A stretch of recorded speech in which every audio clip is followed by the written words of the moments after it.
जहां पर बिलासपुर में कांग्रेस नेता की गोली मारकर हत्या कर दी गई। बदमाशों ने कांग्रेस नेता संजय त्रिपाठी की कार पर ताबड़तोड़ 6 राउंड फायरिंग की है, जिसमें गोली लगने से कांग्रेस नेता की मौके पर ही जान चली गई। तो वहीं वारदात को अंजाम देने के बाद आरोपी बदमाश मौके से फरार हो गए। पूर्व रिकॉर्ड देखा गया है तो सिविल लाइन थाने में ही इसके विरुद्ध करीब 30 अपराध पंजीबद्ध हैं। कई इसमें गंभीर अपराध भी हैं, मर्डर के अपराध भी इसमें सम्मिलित हैं। इसके विरुद्ध पूर्व में एनएसए की कार्रवाई भी की गई है और ये सिविल लाइन थाने की गुंडा सूची में भी सम्मिलित था। वाहनों में बैठे हुए व्यक्तियों के द्वारा रोका गया और वहीं पर उस पर फायरिंग की गई है, जिससे कि घटनास्थल पर ही गोली लगने से उसकी मृत्यु हो गई है। उक्त जानकारी पाते ही पुलिस की पूरी टीम मौके पर पहुंची है। मौके से हमें करीब 7 खाली खोखे भी बरामद हुए हैं और एक मिस फायर्ड राउंड भी मिला है। तो एलएसी पर भारत के हाथों जमीन और आसमान में पिटने के बाद चीन की नौसेना ने भी एक शरारत की, जिसका भारत की तरफ से मुंह तोड़ जवाब दिया गया। खबर आई कि चीन का एक जासूसी जहाज हिंद महासागर में भारत की समुद्री सीमा में दाखिल हुआ था, जिसे भारत की नौसेना ने खदेड़ दिया और उसे भारत की सीमा से बाहर भेज दिया। जिस जहाज के भारत की सीमा में दाखिल होने की खबर आई उसका नाम यांगवांग 5 है, जो एक जासूसी जहाज है। यह वही जहाज है जिसे चीन ने कुछ महीने पहले श्रीलंका के हम्बनटोटा पोर्ट पर भेजा था। खबर है कि जैसे ही यांगवांग 5 भारत की समुद्री सीमा में घुसा, भारत ने उसकी निगरानी शुरू कर दी।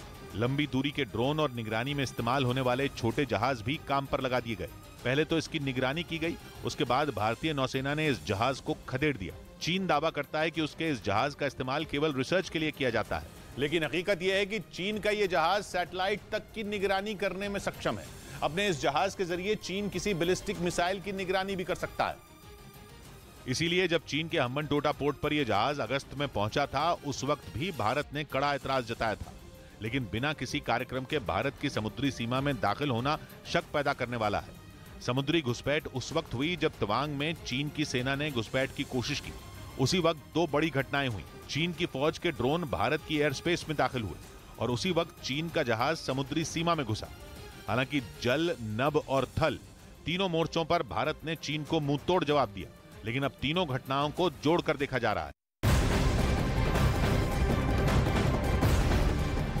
और बड़ी खबर बिहार के छपरा से, जहां जहरीली शराब पीने से मरने वालों की संख्या बढ़ती जा रही है। अब तक 27 लोगों की मौत की खबर है, जबकि प्रशासन की ओर से 20 लोगों की मौत की पुष्टि की गई है। छपरा और सारण जिले में जहरीली शराब पीने से लोगों के हालात बिगड़ने लगे हैं, जिसके बाद अस्पताल में भर्ती कराया गया। उन्हें बिहार बीजेपी के विधायक आज शराब कांड के पीड़ितों से मिलने भी जा सकते हैं। इधर हिमाचल की मंडी सीट से कांग्रेस सांसद प्रतिभा सिंह और उनके बेटे विक्रमादित्य सिंह के खिलाफ गैर जमानती वारंट जारी कर दिया गया। उन पर घरेलू हिंसा के मामले में शिकायत दर्ज की गई थी, जिसके लिए उदयपुर की कोर्ट में 14 नवंबर को सुनवाई होनी थी। लेकिन कोर्ट में चल रही हड़ताल की वजह से मामले में सुनवाई नहीं हो पाई और इसके लिए अगली तारीख दे दी गई। विक्रमादित्य सिंह की पत्नी ने पति समेत परिवार के कई लोगों के खिलाफ 17 अक्टूबर को शिकायत दर्ज कराई थी। जम्मू कश्मीर के राजौरी में सुरक्षा बल ने आतंकियों की तलाश में बड़े पैमाने पर तलाशी अभियान चलाया। वहां गांव वालों ने कुछ आतंकियों को इलाके में घूमते हुए देखा, जिसकी जानकारी उन लोगों ने सुरक्षा बल को दी। इसके बाद सुरक्षा बल ने उस इलाके की घेराबंदी कर आतंकियों की तलाश शुरू कर दी। सर्च ऑपरेशन के दौरान आतंकियों के बारे में गांव वालों से पूछताछ भी की गई, ताकि उन्हें जल्द से जल्द पकड़ा जा सके। ईरान में 400 लोगों को 10 साल तक की सजा सुनाई गई। आरोप है कि ये सभी लोग हिजाब विरोधी प्रदर्शनों में शामिल हुए थे, जिसके लिए राजधानी तेहरान की अदालत ने उन लोगों को 10 साल की सजा दी। संयुक्त राष्ट्र मानवाधिकार आयोग की रिपोर्ट के मुताबिक ईरान में सितंबर से अब तक 14,000 से ज्यादा लोगों को गिरफ्तार किया गया है। इन सभी पर हिजाब विरोधी आंदोलनों का समर्थन करने का आरोप है, जो कि पुलिस हिरासत में महसा अमीनी की मौत के बाद से शुरू हुए थे।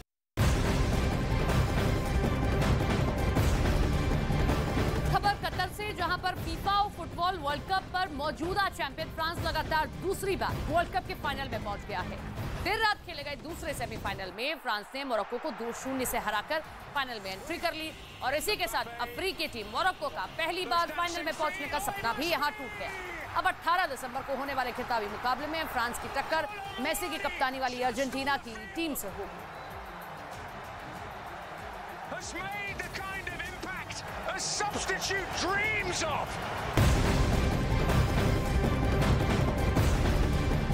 वहीं फ्रांस से मिली इस हार को मोरक्को के समर्थक पचा नहीं पा रहे हैं और इसी कारण उनकी की ओर से विरोध किया जा रहा है। फीफा वर्ल्ड कप के सेमीफाइनल में फ्रांस की जीत के बाद किया बवाल। पुलिस से भिड़े हैं मोरक्को के समर्थक, जिसकी तस्वीरें भी सामने आई हैं। ये तस्वीरें आपके सामने, जहां पर समर्थक किस तरीके से पुलिस के साथ भिड़ते हुए दिखाई दिए हैं। हालांकि वहां से हटाने का उनको काम किया गया है। बहुत लंबे अरसे बाद पहले तो मोरक्को सेमीफाइनल में पहुंचा, लेकिन सेमीफाइनल में चैंपियन टीम फ्रांस से मुंह की खाने के बाद अब उसे वापस लौटना पड़ रहा है। लेकिन मोरक्को इस हार को पचा नहीं पा रहा है, लिहाजा उसके समर्थकों द्वारा किस तरीके से हुड़दंग किया गया, बवाल किया गया है, जिसकी तस्वीरें आपके सामने।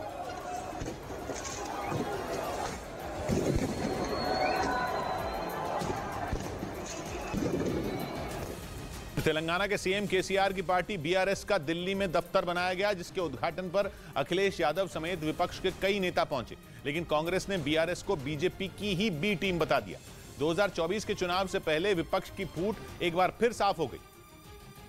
मतलब यह कि 2024 की लड़ाई शुरू होने से पहले ही विपक्षी एकता का गुब्बारा फूटता दिखने लगा। दिल्ली की सड़कों पर केसीआर की तस्वीरों वाली बड़ी बड़ी होर्डिंग लगी दिखी।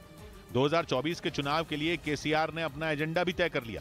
अब की बार किसान सरकार के नारे के साथ 2024 का लोकसभा चुनाव लड़ेंगे। आने वाले दिनों में वसंत विहार में इनका मुख्य पार्टी दफ्तर होगा। केसीआर की कोशिश बीजेपी के खिलाफ पूरे देश में एक नया मोर्चा तैयार करने की है। उनकी कोशिश का असर तब दिखा जब समाजवादी पार्टी के अध्यक्ष अखिलेश यादव उन्हें बधाई देने पहुंच गए। कर्नाटक के पूर्व सीएम एचडी कुमारस्वामी भी केसीआर को बधाई देने पहुंचे। लेकिन कांग्रेस ने खुद को इससे अलग ही रखा। साफ हो गया कि बीजेपी से लड़ने के लिए बनाए जा रहे इस मोर्चे में कांग्रेस शामिल नहीं होगी।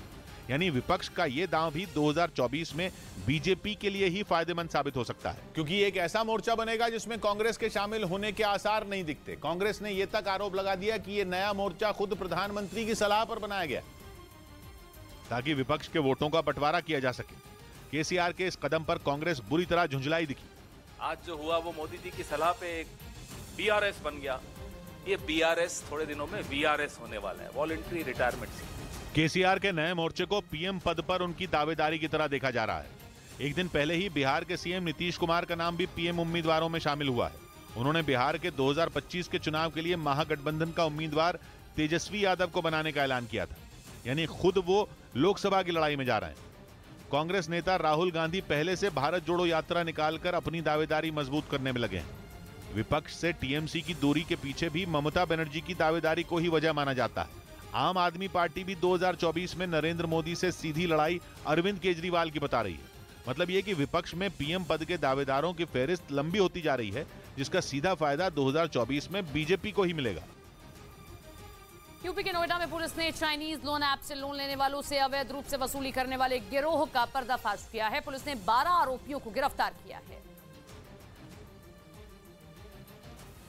चाइनीज लोन ऐप के जरिए कर्ज लेने वालों से जबरन वसूली करने के मामले में पुलिस ने 12 लोगों को गिरफ्तार किया है। उनके कब्जे से 36 डेस्कटॉप और 15 लैपटॉप समेत कई स्मार्टफोन, 135 सिम कार्ड, हैंडफोन और लगभग 1.5 लाख रुपए बरामद किए गए। पुलिस के मुताबिक ये लोग चीन के एक नागरिक के संपर्क में रहते थे। चाइनीज ऐप से लोन लेने वाले लोगों को कॉल करके किश्त के नाम पर पहले करीब 1.5 गुना पैसा वसूला जाता था। ये लोग कर्ज लेने वाले का मोबाइल हैक करके उसकी तस्वीरें और नंबर हैक कर लेते थे। बाद में उसकी अश्लील फोटो बनाकर उससे 10 से 12 गुना तक पैसा वसूला जाता था। पुलिस ने चाइनीज लोन ऐप से बचने की सलाह दी है।